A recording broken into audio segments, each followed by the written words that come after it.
Faly miaraba tompokilà, faly miaraba tompokovavy. Tonga soa indray eto amin'ny fandaharana malagasy eto Canada, Madagascar TV arahinao amin'ny Ici Télévision. Anio isika dia manana vahiny, tsy iza zany fa ny Prakojara eo anivon'ny masovoan'ny Madagasikara eto Canada, Andriamatoa Velo Philippe. Iresadresaka momba ny tontolon'ny diplomasia sy ny masovoa malagasy eto Canada isika. Faly miarabanao Andriamatoa Velo Philippe, tonga soa eto amin'ny fandaharana malagasy eto Canada. Faly miarabanao Andriamatoa Bary Randresy ary faly koa miarahaba ny mpiray-tanindrazana eto Canada. Indrindra fa amin'izao fotoana fankalazantsika ny tsingerin-taona fa 7 fahaleovantena zao. Dia faly miarahaba ny malagasy rehetra eran-tany fa indrindra isika zanak'ampelezan'ny Gasikara eto Canada. Ary misaotra anao koa nanasanay amin'izao fotoana izao.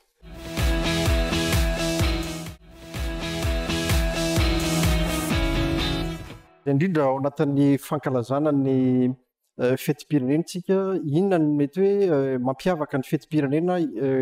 ho antsika malagasy eto Canada tamin'ity taona ity, mety ny zavatra mampiavaka azy manokana? Mitovitovy amin'ny isan-taona any angamba fa tamin'ity aloha dia io fa mahazatra antsika ny firaisan-kina, ny fanaovana ny asa kambanana rehetrarehetra, ny fiaraha-miasa masovoa sy ny fikambanana eto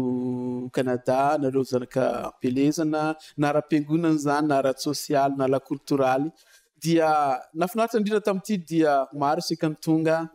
ary maro ny malagana avy lavitra, tsy eto Montréal ihany fa misy avy any Ottawa, misy avy lavitra na avy any ny afantsika vaovao tonga zao reny ny mpiasa reny dia tonga nanatrika antsika teto ka dia misaotra nareo mpikarakara fa tena nahafa-pony tamin'ity taona ity. Iresaka kely momba ny maso ivotsika sy ny tontolony zany hoe diplomasia zany, nanomboka oviana moa no nisy ny fifandraisana ara-diplomatika teo amin'ny Canada sy Madagasikara. Raha ny ara-tantara dia hatramin'ny taona 5,700 no nisy ny fifandraisana ara-diplomatika tamintsika Madagasikara sy Canada fa saingy taty aoriana be zay vao nisy ny masovoa teto Ottawa. Ny masovoa eto Canada any Ottawa miandraikitra izy avy ny faritra didiny ny eto Canada ihany sa misy firenena hafa koa didiny? Misaotra anao amin'izay fanontaniana izay ny masovoa eto Ottawa dia miandraikitra ny Canada mazava ho azy fa anjara ndraiky koa ny firenena Cuba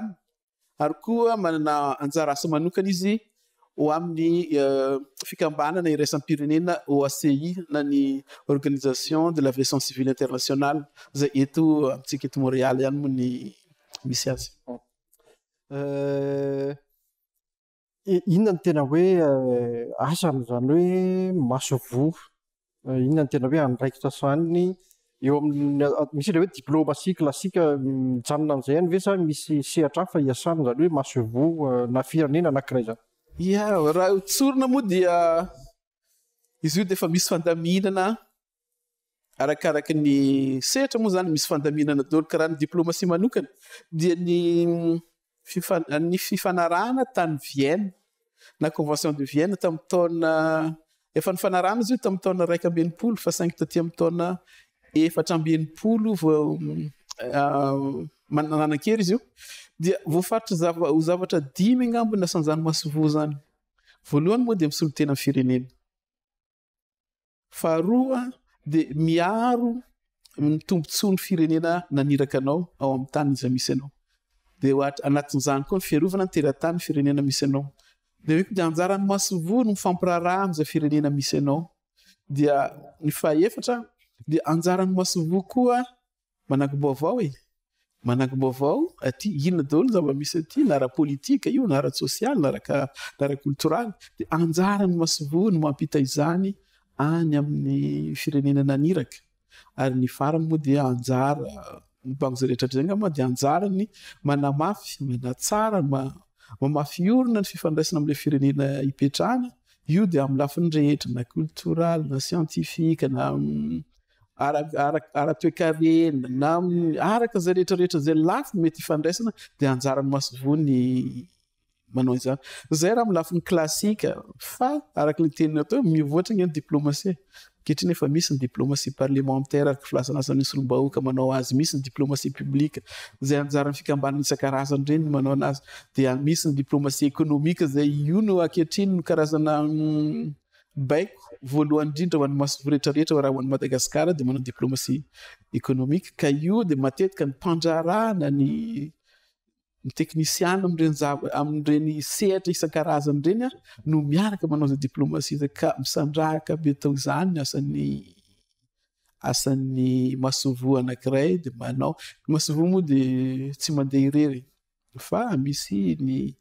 manatanteraka isan'ny rantsa mandraika ny fitondram-panjakana manatanteraka zay sorodalana sy baiko meny gouvernemanta dia anjarany aty no mahita arakaraka zay teny zay angamba azo tenena mikasika an'izay.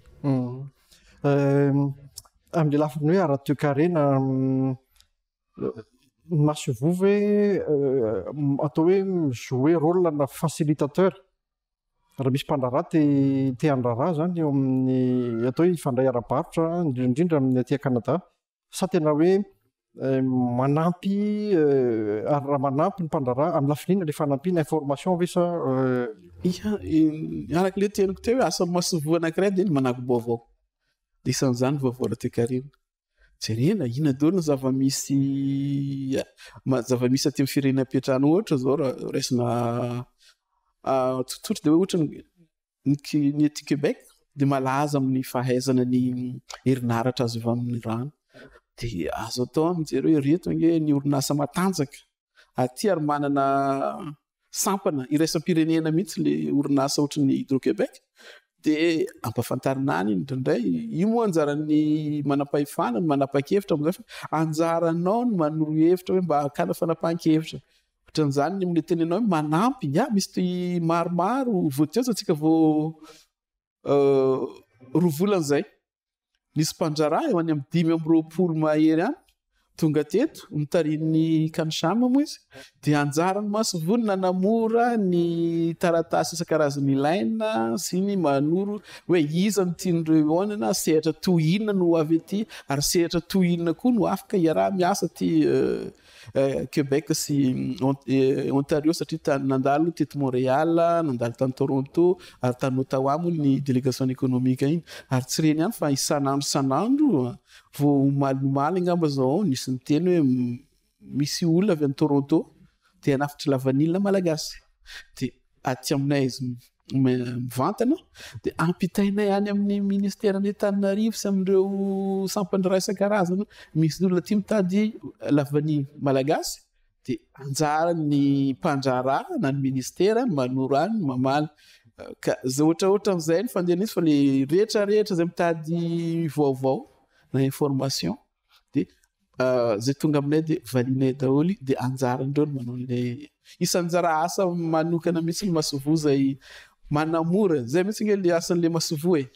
karazana tetezana nga mampitohy ny mpandrarà gasy ny mpandrarà aty amin'ny tany iasana ary koa tetezana mampitohy ny fitondram-panjakana malagasy ny fitondrana aty Kanada io zay rehetrarehetra vaovao azo zaraina amin'ny lafiny anankiroa fa tsy amin'ny lafiny anankiray ihany na nefa ny Madagasikara mandeha aty na nefa aty Kanada alefa ny Madagasikara dia atao daholo zany ary indrindrandrindra raha misy mpandrarà anamora an'izay dia raisina an-tanandreo ary vonona amin'izany zay.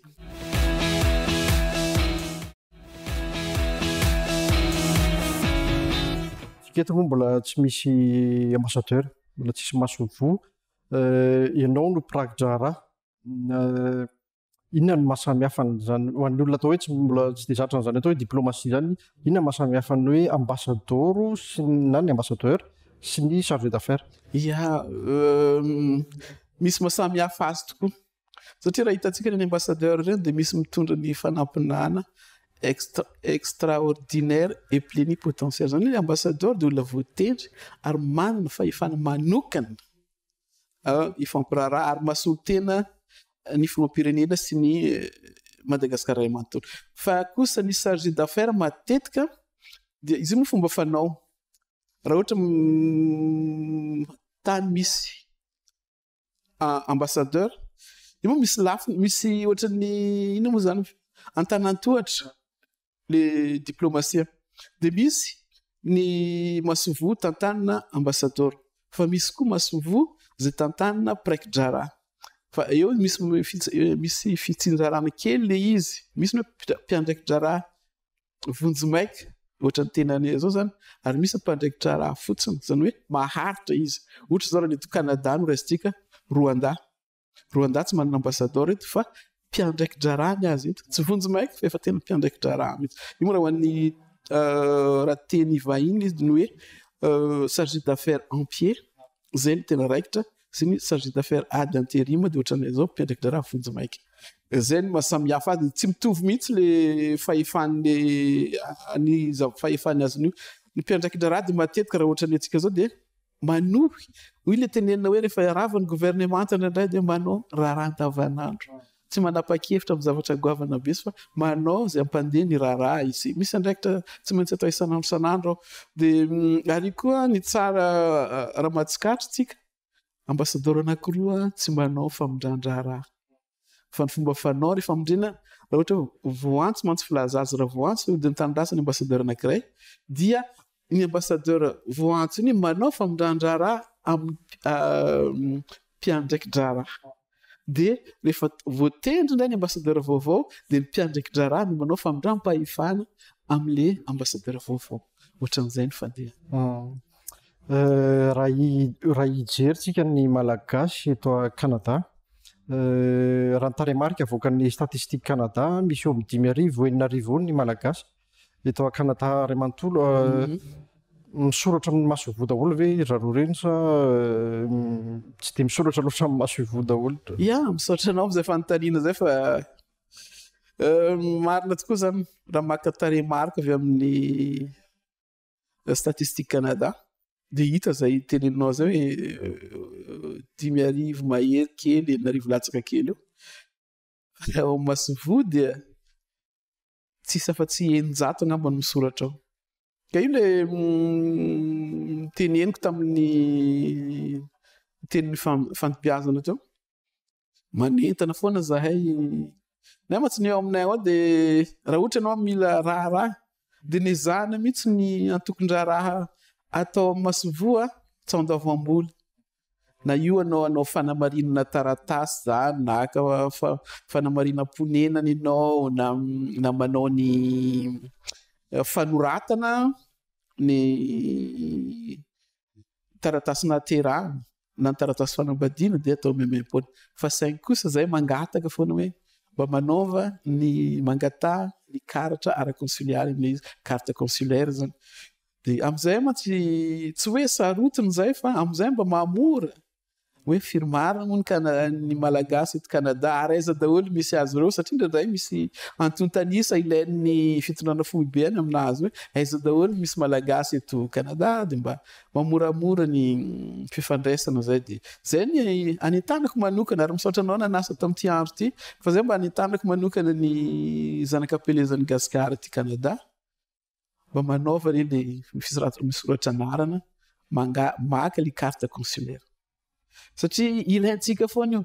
ary le izy tsy hoe filana evany ny sanatria fa jereo ingy amin'ny passeportsika ho an'izay manany misoratra ao raha vao tonga amin'ny tany anankiray ianao dia ny zavatra tokony ataonao voalohany dia ny misoratra anarana amin'ny consulat mba voasoratra anaranao ianao dia mba hita dia mba manentana antsika zany mba tongafa maro hoe ATV-ny io sady indrindrandrindra manampanantenan'ny filoham-pirenena hoe mety ho afaka hifiditsika aniriana kely ihany dia io ny fananantsika ny carte consulaire io dia midika fa misoratra anarana amin'ny Masovo tsika mahamoramora kokoa ny fisoratantsika anarana amin'izay fotoan'izay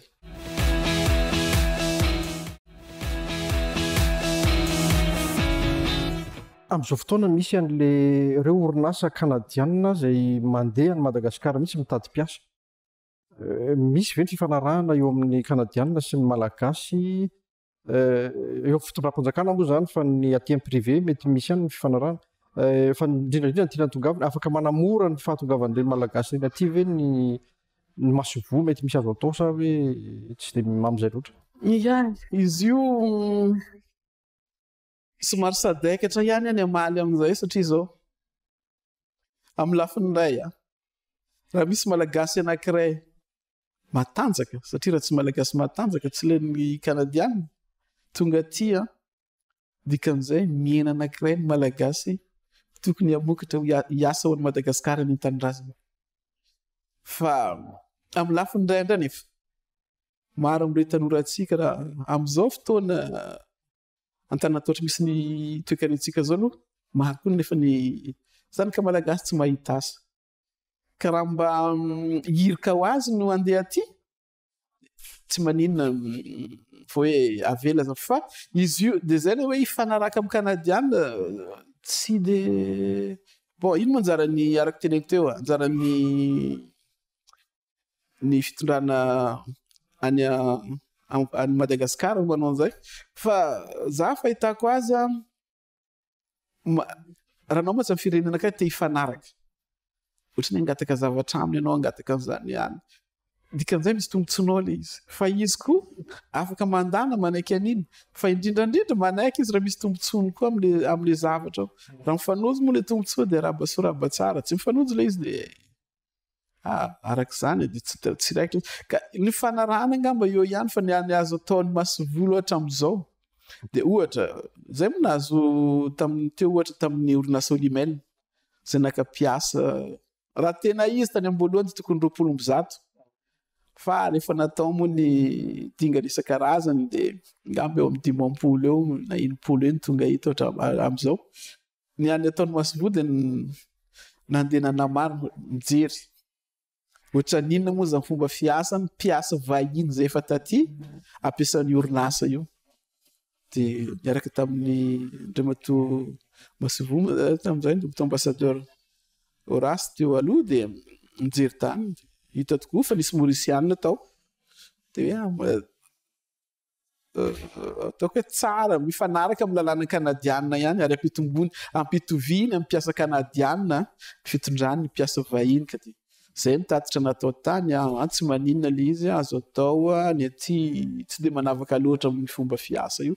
de nampitaina tany de natao ny dingana isan-karazany moa de teo nanaraka teo ny Masivo de ohatran'izay ny atao rehetrarehetra ny tena hijoroa Masivo zany am'izao de iarovana ny tombontsoan'le gasy de raha jerena le fa fifanarahana rakasa ohatra zao atoato mety misy mpiasa 50 koa tonga fa tsy amin'ny Olimel ndray fa amina reny mpiasana fast food reny de mety 50 angamba no tonga de efa manao taratasy rehetra io orinasa io de miandry tsika fa efa jerena ny contrat mifanaraka amin'ny lalàna kanadiana aty le izy jerena ny tombontsoa isan-karazany io moa mbola jeren'ny tompona ndraikitra farany manosony ny taratasy de ny ministeran'ny asa sy ny fampananan'asany amin'ny Madagasikara de efa nandalo tao amin'ny Masivo le izy de efa naverinany de anjaranjareo manao le izy zay zany tsy de mampirisika loatra nefa koa tsy manakany satria mety tombontsoa Madagasikara ihany ny fananana mpiasa maro miasa ty ivelany ka fa ny zavatra ataonay kosa de ny manara-maso rehefa tonga aty le izy ary manome ny zavatra contact rehetrarehetra mba ahafahana miantso anay raha misy ny olana hoe hevitra hafa mihitsy zany hoe misy an'le hoe politique nationale pour l'engagement de la diaspora aiza ho aiza izy io am'izao fotoana mandroso vesa manao ahoana de raha mandroso aiza ho aiza ny fandrosoana am'izao fotoana mandroso le izy ino moa ny raha araky ny zaraina tamintsika reny de arety koa de ararotiko isaoragna anareo lehibe na fikambanana isan-karazany eto Canada fa nandray anjara tsika tamin'ny fampelezana an'iny teny eny de avy eo koa nandray anjara tsika tamin'le tsy haiko no mbola resaka an'le loharano anao rehefa avy eo fa nandeha anjara koa ianareo tamin'ny fampelezana an'le lahatr'asa loharano iny de misaotra betsaka eraporan-tsaina anareo tamin'izy iny ka ohatra no ny politique nationale iny izy iny moa volavola mihevitra zany fitondram-panjakana anamora ny fifandraisana amin'ny zanany ampelezana dia nanao an'iny volavola fakany hevitra tamintsika izy iny satsika misy lahatr'asa efitra angamba amin'izy iny de ao ny anara fikambanany eo fa ao ny fiarovana ny fiarovana ny teratany malagasy aty ivelany ny fifandraisany amin'ny any an-tanirazana misy lafiny efatra izy iny ka izy iny fakan-kevitra izy iny de zao angamba efa tonga amin'ny fotoana fandravonana reny fakan-kevitra reny isika de manantena antsika fa atsoatsy de ivoaka izy iny angamba mety ivoaka izy iny de mety mbola averina amintsika angamba ny lazana hoe reto mivolavola ohatran'ny nanangonana de ho hitantsika ny toy ny fa matoky an'ireo tompon'andraikitra ambony any an-tanirazana tsika manao ny fandravonana no anaon'izay de fa iny de ho hitantsika eo ny toy fa de misaotra betsaka anareo nandray anjara tamin'izy ya mandroso no ny fotoanantsika mamaraparana ny zao dinidinika zao zay isorina be tabe no andriamato praikitra raha eto anivon'ny masovo malagasy eto a Canada inona no ataoko hoe afatra tsara ampitaina amin'ny malagasy aty Canada amin'izao indrindrandrindra amin'izao fetin'ny asaramanitra ny arahantsika nankalaza ny 20 taona ny fahaleovantena teto Canada tsika malagasy eto Canada ny anteny angamba dia saotra betsaka anareo mpiara-miasa anatintosan'ny ny fankalazana indroa miantoana iny tsika niaraka ny vavaka ho an-tanirazana tsika tamin'ny sabotsy androantsika mbola eto miara-mankalaza koa ny fetim-pirenena dia mankatila amin'ny fiara-miasa aminareo ary dia afatra ho an'ny mpiray-tanirazana eto Canada moa dia tohizo ny fataontsika hatramin'izay ny firaisan-kina ny fiaraha-miasa indrindrandrindra koa dia tsy fampiafahafana dia manantena fa amin'ny taona manaraka dia mbola entsika ifampiona amin'ny asaramanitra toy izao ny olona moa ny aminay amin'ny masovomo ny olona moa zay ho mpiasa fanjakany vote mety eo zay rapitso fa nefa kosa ny firaisan-kina ny asa ny fiaraha-miasa no masovo sy ny zanak'ampelezan'ny Canada dia antenaina fa mbola itoy mandrakariva ary iatsara hatrany dia mamerina ny fiarabana ny mpiray-tanirazana rehetra eto Canada nahatratra zao asaramanitra zao engany ho lavay andro iainantsika rehetrarehetra ka hita ny Madagasikara androso rampitso